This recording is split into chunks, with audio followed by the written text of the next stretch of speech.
Welcome to City News at 4. I'm James Murphy. And I'm Ashna Hurynag. We'll be bringing you all the latest news from across North London. But first, Islington Council have been accused of endangering cyclists after a series of accidents at a Clerkenwell junction. There have already been 4 cyclists killed in accidents on London roads this year, as many as 20 to 14. Elsa Cameron reports. I feel 100% lucky to be alive. I think the whole, everything about my accident is really, really lucky. Victoria Lebrec was in a cycling accident on the junction between St John Street and Clerkenwell in December. Having seen the CCTV footage, I definitely do feel lucky to be alive. I kind of look like a rag doll, really. Like a heavy goods vehicle is just so enormous. It's got such big wheels. You kind of see me being, knocked over by the first one and then run over by the second set. I do feel 100% lucky to be alive. And it isn't just Victoria who has fallen victim to oblivious drivers here. In 2005, cyclist Harriet Torrey was killed in the same spot. And in 2008, another woman cyclist suffered life-changing injuries. This stretch of road has seen so many killed and serious injuries for the past 10 years. Islington Council should have, according to the law, should have done something about it. Islington Council told us that they're now consulting on ways to improve the road here for cyclists. Ideas include an island which drivers would have to go around. But what they couldn't tell us is when we might see these changes in place. Victoria says the junction will only really be safe when fundamental changes are made to separate cyclists from drivers, and this is likely to be beyond the powers of the council. In any case, and whatever the remedy, surviving the journey to work shouldn't just be down to luck. Elsa Cameron, City News. Victoria's sister Marie is running the Barcelona Marathon later this month in support of her recovery. Today is World Book Day, celebrating reading and the right to have access to literature. But the day is overshadowed for Barnet residents who are facing 60% cuts to their libraries. Emily Haller has more. What was supposed to be a straightforward decision descended into chaos. As this week, Barnet Council controversially voted against saving the borough's libraries. 9,000 residents petitioned for an alternative to the 3 options of cuts put forward. But it appeared to have limited impact. So what the Save Barnet Libraries campaign is trying to achieve is trying to make the council reconsider these 3 proposals, which were just to cut and shrink, and to put forward a proposal which is serious about maintaining the viability of libraries locally. We very much see libraries not just as a glorified book lending place, but really as a community hub. I have used the library because when I was little I used to come here to play chess. Who will be affected by this? People who haven't got much money, who maybe haven't got any fixed abode. Decisions made in the town hall will have a direct impact here in the borough. Libraries such as this one next door may soon be checked out with no return date. But what will this mean for the residents of Barnet? Ruth goes to Hendon Library almost every day and is worried that the council's proposals will make this more difficult. They are planning to have unstaffed hours with no staff here at all. And I certainly wouldn't use the library when there are no staff here. I would feel unsafe. Following the meeting, the future of the libraries for residents is still uncertain. Later this year, officers are going to put together a proposal for how we could move forward to be able to make the savings that we want. I understand why people get concerned about libraries, because many people see their library very fondly near where they are, and they want to make sure that that service is retained, and that's what I want to maintain. With the extent and impact of the council's decision still unclear, the final chapter of Barnet's libraries, for now, has been left unwritten. Emily Haller, City News. Almost 2,000 people took part in consultation sessions with the council, and the full cut proposals will be announced in June. Now our crime reporter Tom Larkin is joining us with a live Skype update on the police investigation into the murder of Alan Cartwright. Tom, what are the developments we've seen today? Well, it's at this exact spot where 6 days ago Alan Cartwright was brutally stabbed in the chest and killed as he rode home with friends. The past week has seen emotional tributes to 15-year-old Alan, who attended Highbury High School just down the road from here, from his mother and his sister. They also appealed for anyone with information about this crime to come forward to help police inquiries. Now, those police inquiries do seem to be moving quickly. The fourth person to be arrested came this morning. An 18-year-old man was taken into custody in North London after handing himself into a police station. As things stand, though, we cannot possibly say whether those are the same four men who were seen in the CCTV footage of the incident that has so shocked everyone in this community. And what's the mood like in the area there? Well, Ashna, the grief here is palpable. The mound of floral tributes that you can see behind me outside Cally Pool, where Alan's bike came to rest, is growing by the hour. The emotions there is extremely raw, but I did speak to a friend of Alan's who told me that it is a tragedy that he has been taken from them. Residents here are concerned and they are angry. Although we cannot possibly say the motive behind this crime, figures obtained by City News do show that Islington is now the worst borough for gang-related crime in all of London. The people that I've spoken to are concerned that if police do not act quickly, the tragedy of Alan's death may not be the last. Thanks, Tom. Now Charles Engwell has more of the latest news headlines from North London. Racist and religious hate crime has risen by 45% in Haringey, according to new police figures. But local residents are coming together to try and tackle the issue as a community. Amelia Jenkinson reports. This meeting's been organised by community groups in Haringey, and the reason for it is rising racism. The aim is to bring people together to raise awareness of the problem and unite against it.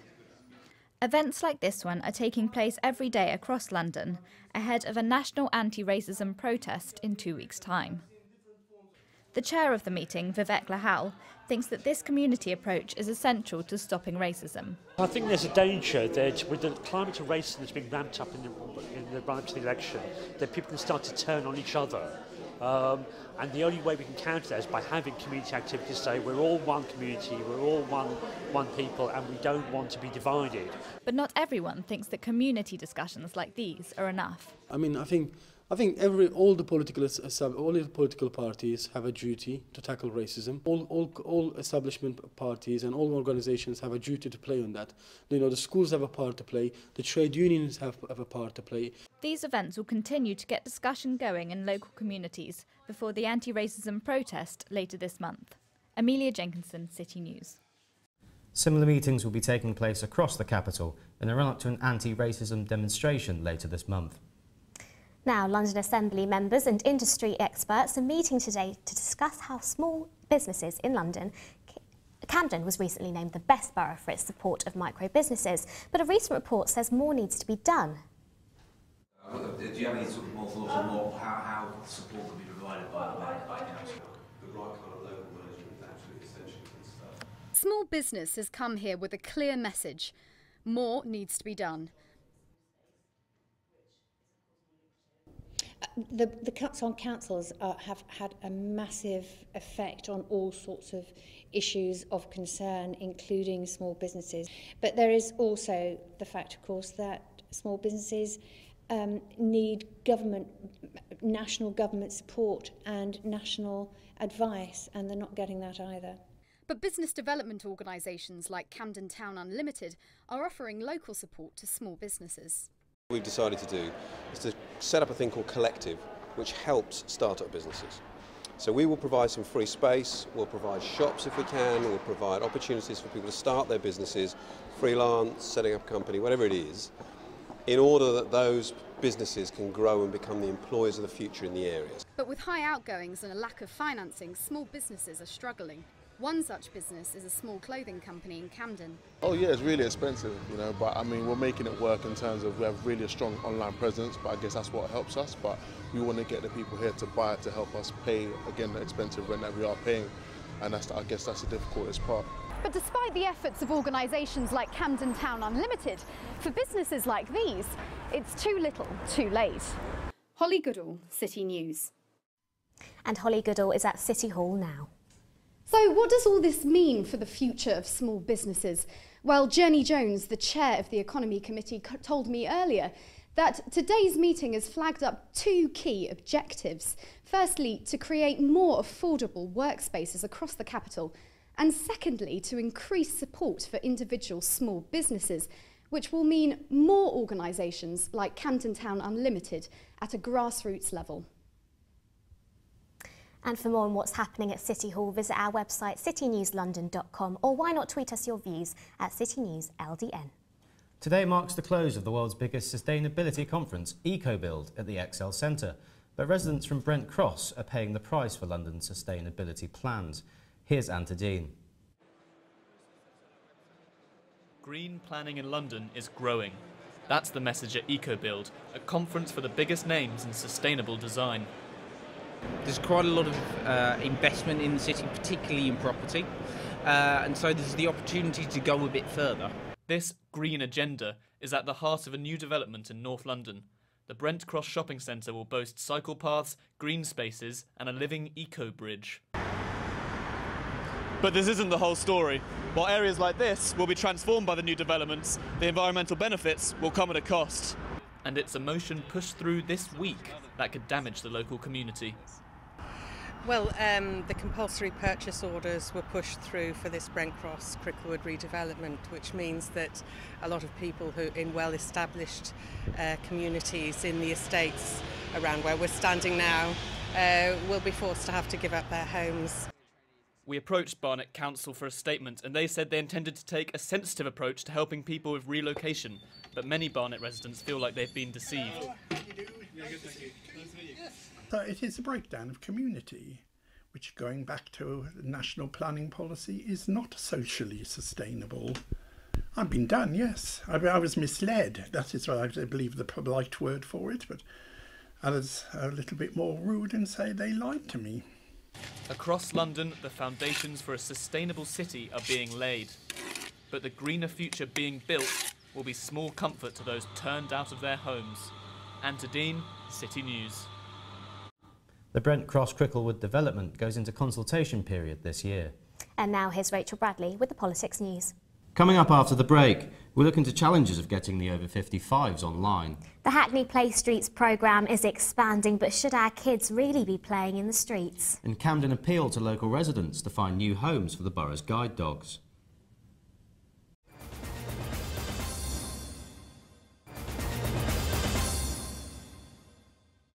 Welcome back. Figures found by City News reveal that nearly a third of over 55s in London have never used the internet. A new initiative to help older people get connected has launched this week in King's Cross. Our reporter Barnaby Fry went along to find out more. Arthur's taking his first steps into the digital world. He's learning how to pay bills, book tickets and connect with family, all at the swipe of a finger. I was first introduced to the computers by my daughter. She lives in Gloucestershire, and she asked me down one day and said, "Come with me, Dad." We went upstairs. I said, "Oh, you've got another television set?" She said, "No, it's a computer, Dad." Yeah, I suppose some things are a little bit difficult, but you keep trying till you get it right. Networks is a new scheme to help older people get online. Jeanette is a teacher on the programme. I think one of the key benefits is the ability for them to just communicate with their families, just to be able to go on Facebook to see their grandchildren living in Australia, or maybe a family member who live on the other side of London they haven't seen for so long. It's easy to forget how difficult life can be for people who aren't online. I went to pay a bill, do my weekly shop and post a letter, the old-fashioned way.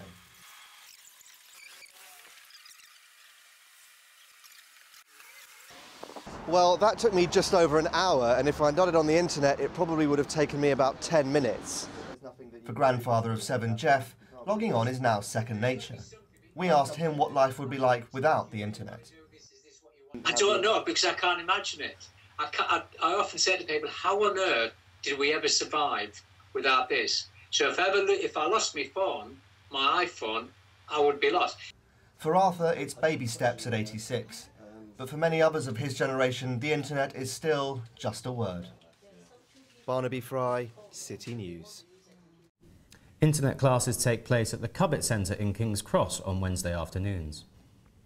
City News can reveal that 3 more roads in Hackney will open for play tomorrow. Over the last year, children have taken to the streets across North London as part of the Hackney Play Streets campaign. This expansion of closed roads is welcome news for some parents, but some residents aren't so game. Molly Malone has more. Skipping, running, football, fun. A report out this week says that the Hackney Play Street scheme has reached 1,600 youngsters and more than 800 families. Tim Gill, author of the report, says the initiative benefits children, families and communities. The basic model is of residents coming together, working with the council to have regular short-term road closures, so 2 or 3 hours, maybe once a week, once a month, not with big hullabaloo, but just so the kids can come out and play and neighbours can come and chat. Melanie Reid is a parent and organiser of her local play street in Hackney. Really benefited us by both my daughters have learned how to cycle out on the street. My older daughter's now learning how to skateboard. It's just nice to have some time out together as a family. I like riding my bike in it. Do you? What else do you like? I like playing with my football. Parents and youngsters might be jumping for joy, but drivers worry children may not realise the dangers of playing in the streets.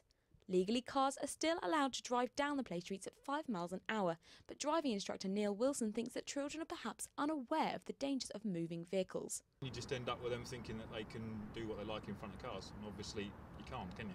So a little bit more education about what's going to happen if you're around a full-speed car. With the 4th highest number of overweight and obese children in London, this Hackney scheme is doing its bit to tackle the issue.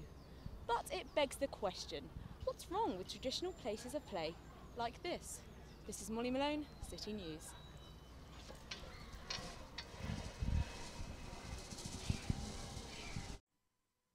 The founders of the Play Streets project are launching further research today. And now here's Alice Key with the business news. A new study showing a 10% rise in meat substitutes says that the British public are shifting towards greener diets. With veganism and vegetarianism on the rise, a couple in Islington are reaping the harvest. Athena Clements reports. Recent figures released by meat substitute company Corn Foods show that their sales have continued to rise by almost 10% since the start of this year, a trend they expect to continue. Two people who have capitalised on this are Aisha and Mark Jenkinson, a couple who decided to give up their academic careers to become full-time vegans and set up their own plant-based cooking firm called Pulse. The real concern is about these checks and what happens at certain stages and how much. I mean, an apple is nothing, it's a whole food. Nothing, it might have a little bit of pesticide, wash that off, but it's a whole food in principle. Nothing's happened to that, and that's really sort of part of our philosophy. However, not everyone agrees that avoiding certain food groups is a healthy idea. Rebecca Meslin is a personal trainer. Alongside training, she also offers specialist diet advice. Without protein, your plant-based diets are complete proteins, and in that sense that all 9 amino acids that you find in protein-based foods are not present. And for reasons like that, I wouldn't completely follow it myself. With plant-based diets becoming increasingly popular and corn sales on the rise, places like this butcher's could become a rarity. Athena Clements, City News. What do you think of going vegan? Have your say by tweeting us at City News LDN. And now here's Rosie Wrights with the entertainment news. This week, London's guide dog charity is making an appeal to Camden residents. They're asking animal lovers to open up their homes to dogs until they're ready to help the blind. Madeline Trimmer went along to find out if the charity are barking up the wrong tree. Finding foster homes for guide dogs is becoming increasingly difficult in the capital. Lester is in the first stages of being trained, but before he's able to help someone, he needs a good home to live in. Rob Harris from the Guide Dogs charity wants more Camden residents to volunteer. The dogs stay with their boarders for an average of 6 weeks. They come here to do the last part of their what we call advanced training here in London. So we expect the boarders to keep them for an average of 4 to 6 weeks, after which they go on to be matched with their new owner, who is blind or partially sighted. Even without the extra duties of caring for a guide dog, many people struggle with the daily tasks of owning a pet. People here does not have a lot of time to be with them. Caring for a guide dog can be just as demanding as looking after a child. So with Londoners' busy lifestyles, do people really have time for a pet? think London's great for dogs. There's loads of parks, and if people are sensible and they check they've got permission to have a dog where they live, if they're not working full time, and if they are, they get dog walkers. It's just unfortunately people don't think about the 12-year commitment of getting a dog. They forget they need walks, they forget they need to go to the toilet, they forget they work, they forget they bark. So people just order dogs online at a click of a button. What's clear is that dogs are a lifelong commitment, but for those who have the time and money, they're an invaluable companion. Madeline Trimmer, City News. If you're a Camden local and want to foster a guide dog, then check out our website for more details. And with the sports news now, it's Oscar Pearson. And that's all here from us at City News. Head over to our website for updates on all of today's stories. Goodbye.